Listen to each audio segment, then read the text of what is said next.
O Exército começou a punir militares alvo da operação da Polícia Federal que investiga o planejamento de um suposto golpe de Estado. As exonerações foram publicadas no Diário Oficial desta quarta-feira e atendem a uma determinação do ministro do Supremo, Alexandre de Moraes. Deixaram as funções o tenente-coronel Guilherme Marques Almeida, comandante do 1º Batalhão de Operações Psicológicas do Exército, e o tenente-coronel Hélio Ferreira Lima, comandante da 3ª Companhia de Forças Especiais. Em nota, o Exército diz que prima pela legalidade e pela harmonia entre os demais entes da República e que vem colaborando com as autoridades policiais nas investigações conduzidas. Acrescentou que as providências, quando necessárias, serão tomadas em conformidade com as decisões jurídicas acerca do assunto. Está bem claro, Piotr. Exército age por ordem de Moraes. E vamos só citar um dos militares aí que o ministro Alexandre de Moraes determinou que ele seja afastado das suas funções públicas. Deixa-me ver aqui, o nome dele é Hélio Ferreira Lima, é um dos oficiais. A alegação, segundo o jornal O Globo, é que ele atuou na busca por inconsistências nas urnas eletrônicas. Para os investigadores do Supremo, as medidas eram direcionadas à propagação de desinformação para gerar descrédito no sistema eleitoral. O ministro Alexandre de Moraes está voltando lá atrás agora, em relação ao que naquele momento o Exército, inclusive, chegou a ser chamado pelo Tribunal Superior Eleitoral para participar de toda essa discussão acerca da segurança das urnas eletrônicas. Guerra cibernética é hoje a guerra mais moderna e talvez a mais temida do mundo. E, obviamente, que as Forças Armadas têm um núcleo para estudar esse tipo de coisa. E a eleição faz parte do processo democrático, a lisura do processo democrático de uma eleição que garante a autonomia de um país dentro desta lógica democrática.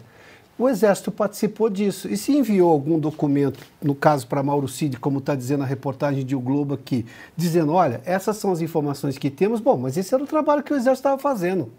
Chegou-se à conclusão depois, por decisão do TSE, que teve a última palavra, dizendo que não tinha nenhum problema com as urnas eletrônicas e a eleição se sucedeu da forma como todo mundo sabe. Com todo o processo que muita gente reclama até hoje. Mas, enfim, a última palavra foi do TSE. O Exército era justamente aquele grupo especializado em guerra cibernética que se dedicou, de novo, vou lembrar, a convite do próprio TSE para discutir o assunto, que era um assunto premente naquele momento para a sociedade brasileira, que era um assunto que precisava ser discutido, até pela ausência de outros grandes países, outras grandes democracias que usam o sistema de urna eletrônica. Está querendo se cancelar o debate como se cancelou daquele momento e também a participação do único órgão, talvez, pelo que sei, o mais sofisticado em guerra cibernética, que participou desse debate e que depois apresentou um relatório. Mas, enfim, isso é crime? Essa é a decisão do ministro Alexandre de Moraes e que agora, pelo que o Exército está dizendo, vai seguir, é isso? Vai acatar a decisão. Quando alguém é investigado, só para fazer uma inferência aqui, importante, quando alguém é investigado, normalmente ele se afasta das funções públicas até para se dedicar à própria defesa.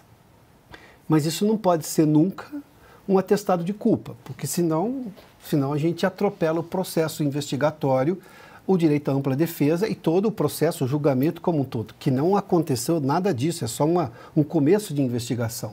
Tanto que os elementos todos, os próprios advogados reclamam que não têm acesso. Agora, acontecer isso com os oficiais do Exército e não acontecer com políticos que são investigados, por exemplo, pega lá o general G. Dias, que aparece naquelas imagens. O que está acontecendo com o general G. Dias? Vamos lá, o próprio Ministério da Justiça, aquele apagado das imagens, alguma investigação específica da Polícia Federal de por que foi apagado? Por que não se tomou cuidado daquilo? Prevaricação do então ministro Flávio Dino, que deveria ter guardado, obviamente um conhecedor do direito como ele, sabe que provas são essenciais para o julgamento ou para qualquer investigação.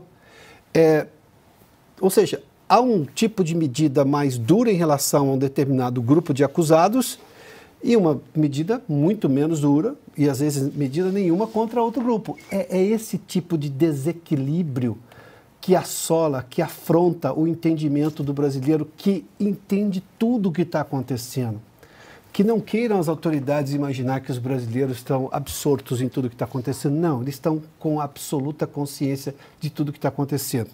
Enfim, me chama a atenção o porquê dessa medida em relação a esse aspecto, levando-se em conta o histórico que eu mencionei lá da época da eleição, do Centro de Guerra Cibernética do Exército, que é especializado no assunto, foi chamado pelo TSE, era um debate amplo na sociedade, mas prevalecia a posição do TSE. Falar que tudo era tentativa de desinformação, isso é do debate político, as pessoas discutem.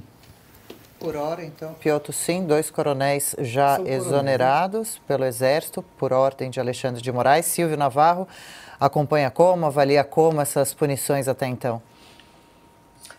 Adriana, pouco a acrescentar, acho que o Piotr fez uma ampla explanação sobre o caso, com todos os pontos. Me parece uma condenação prévia, porque alguém que é investigado, se afastar de função pública, ele poderia ser afastado, por exemplo, porque produziria provas, destruiria provas.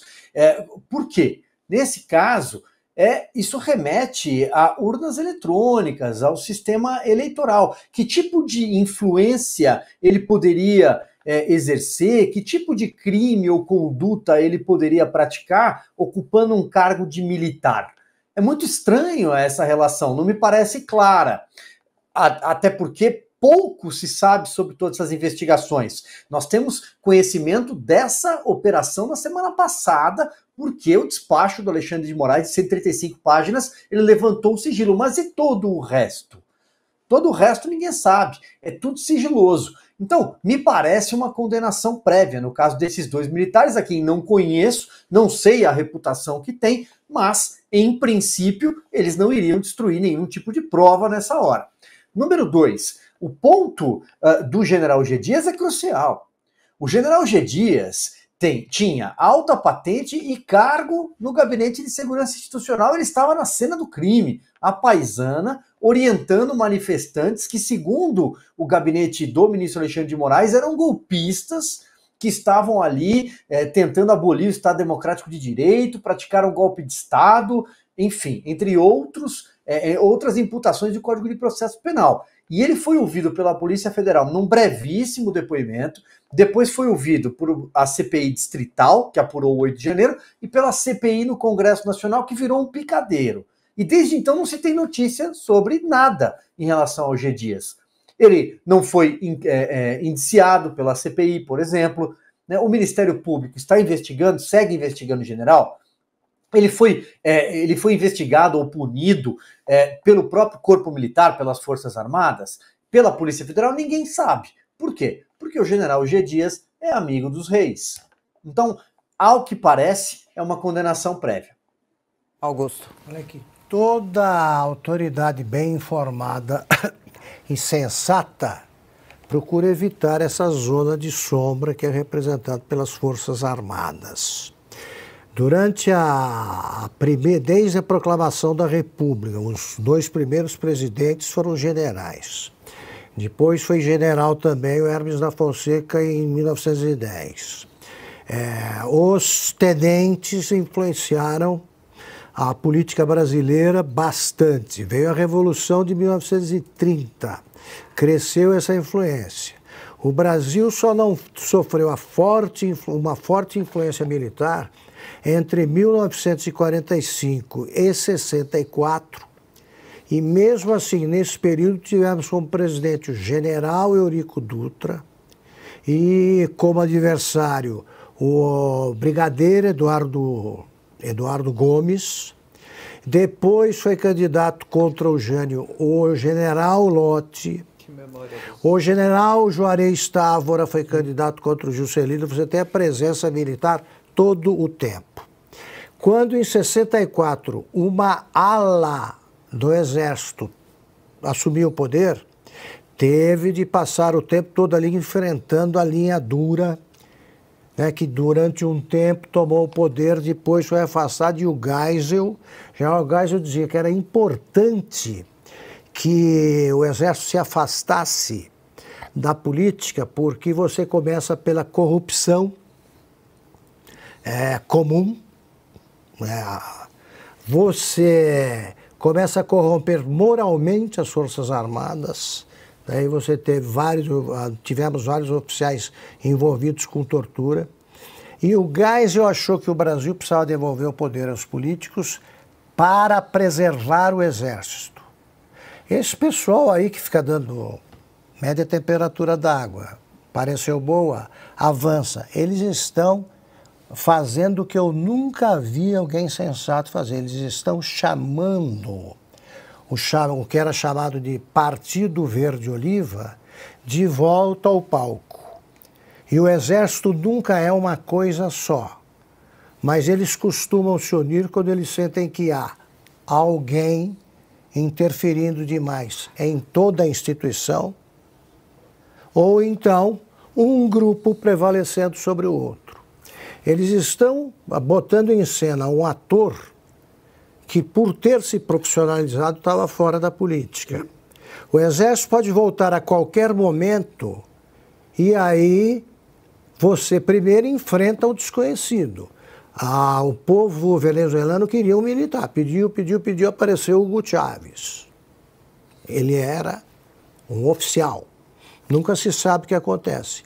Agora, que não é uma boa para o Supremo entrar nessa, qualquer criança que tenha lido um almanaque de política brasileira sabe. Eu estou perplexo com esse tipo de violência, porque ele não quer saber se existe justiça militar, ele não quer saber como é que são os regulamentos militares, ele vai atropelando, sem atropelar o símbolo a prova física da presença de provocadores e cúmplices nas depredações de 8 de janeiro, que é o general G. Dias. Então ele está dizendo, este aqui é um oficial que tem um tratamento especial. Estes aqui não. Eles devem ser tratados como civis porque eles cometem o crime de se opor ao Lula. É isso. Piotr, quer fechar? Não. O Augusto colocou, de novo, o relatório das Forças Armadas à época, porque foram chamadas a participar do debate, se não me engano, acho que era o ministro Fachin ainda, o presidente do TSE, chegou, o relatório final foi de que atestou segurança das urnas eletrônicas. Mas durante o processo é natural que houve questionamento. Você chama um órgão para pesquisar, assim como, por exemplo, um especialista de uma universidade poderia dar opinião. Mas é preciso se acostumar à democracia novamente. E eu acho que o Supremo tem esse problema. Tem uma coisa que se chama-se democracia, as pessoas emitem opinião. Mas essa diferença que afronta o Estado democrático de direito, de tratar um de uma maneira e tratar um outro grupo de outra maneira, isso sim é uma temeridade, como Augusto mencionou, com riqueza de detalhes.